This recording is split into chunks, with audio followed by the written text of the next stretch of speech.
পবিত্র কাপড় পবিত্র করার পদ্ধতি কি হবে?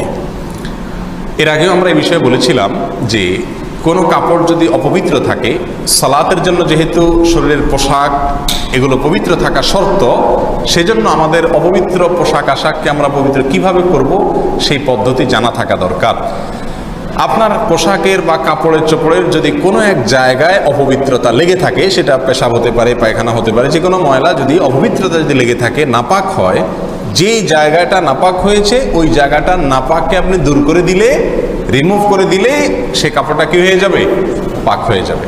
কথার কথা, কাপড়ে কোনো এক জায়গায় পেশাব লেগেছে, তাহলে যে জায়গাটা পেশাব লেগেছে ওই জায়গাটা যদি আপনি পানি ধুয়ে হালকা ডোলে আপনি ওইটাকে পরিষ্কার করতে পারেন, এবং নাপাকের কোনো আলামত যদি আর না থাকে, নাপাকের আলামত যেমন ওই নাপাক বস্তুটার গন্ধ অথবা তার বর্ণ, কালার, এর কোনোটাই যদি না থাকে, কোনো আলামতই আর যদি না থাকে, তাহলে সেটা কি হয়ে যাবে? ইনশাআল্লাহ পাক হয়ে যাবে।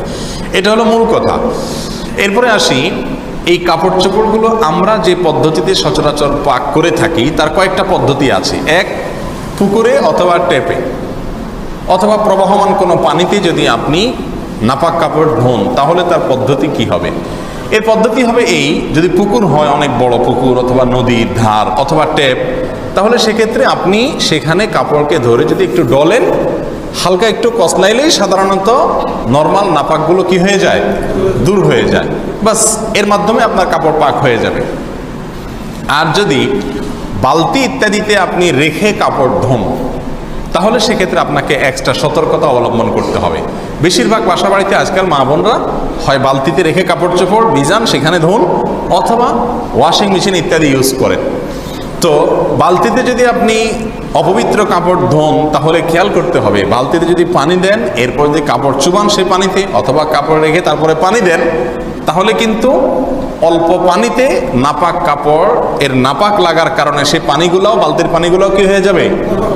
নাপাক যদি হয়ে যায়, তাহলে ওই বালতির থেকে যদি আপনি কাপড়কে উঠান আর 10-12 চিপ দেন, তাহলে কোন অবস্থাতে সে কাপড় কি হবে? নাপাক হবে না। কারণ বালতিতে আপনি কাপড় রেখেছেন, সেখানে অল্প পানিতে নাপাক লেগেছে, ওই পানিটাও কি হয়ে গেছে?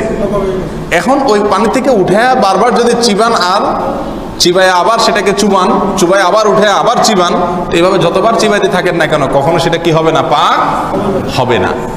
আপনি বালতিতে রেখেছেন পাউডার ইত্যাদি দিয়া, ঠিক আছে, সেখান থেকে ময়লা দূর হলো, এরপরে আপনাকে আলাদা ট্যাপের পানিতে ধরে সেটাকে কি করতে হবে? চিবাইতে হবে, তাহলে সেটা কি হবে? ইনশাআল্লাহ পাক হবে। আর যদি ওয়াশিং মেশিনে আপনি কাপড় ধোন, সেক্ষেত্রে ওয়াশিং মেশিনে আপনি যদি সমস্ত কাপড়গুলো দিয়ে দেন, আর যদি ওয়াশিং মেশিনটা অটোমেটিক ওয়াশিং মেশিন হয়, যেটা একদিক থেকে পাইবে পানি নিবে আর একদিক থেকে পানি দূর করবে, বের করবে, এরকম যদি হয়, তাহলে ইনশাআল্লাহ টেনশনের কোনো কারণ নেই। সেখানে পানি একদিক থেকে আসলো আর একদিকে চলে গেল, নাপাক পানিটা স্থির থাকলো না। এবং বেশিরভাগ ওয়াশিং মেশিন যেগুলো অটোমেটিক হয়ে থাকে, পানি এভাবে চলে যায়, আবার নতুন করে আসে, আবার চলে যায়, আবার আসে, এভাবে কয়েকবার যদি হয়, সেহেতু নাপাকের কোনো কিছু আর থাকার সম্ভাবনা থাকে না। বিধায় সেটা কি হবে? ইনশাআল্লাহ বিদিনিল্লাহ কাপড়গুলোকে পবিত্র করবে। তারপরেও সবচেয়ে ভালো হয় যদি আপনি ওয়াশিং মেশিনে বা বালতিতে অনেকগুলো কাপড় একসাথে ধোন, যে কাপড়টা নাপাক আছে ওইটাকে টেপের সাথে হালকা একটু আগে চিবায়া নাপাক অংশটা দূর করে তারপরে এবার সবগুলোকে একসাথে রাখেন, তাহলে আর কোনো সমস্যা থাকবে না। এই হলো মোটামুটি কাপড়কে পাক করার পদ্ধতি।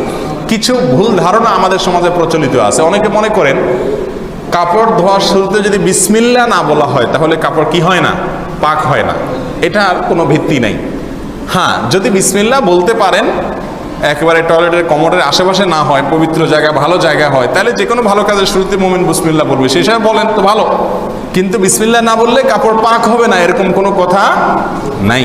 আবার অনেকে মনে করেন যে এতবার চিবাইতে হয়, 3 বার চিবাইতে হয়, 5 বার 7 বার চিবাইতে হয়, না হলে নাপাক থেকে যায়। এটাও ভুল ধারণা।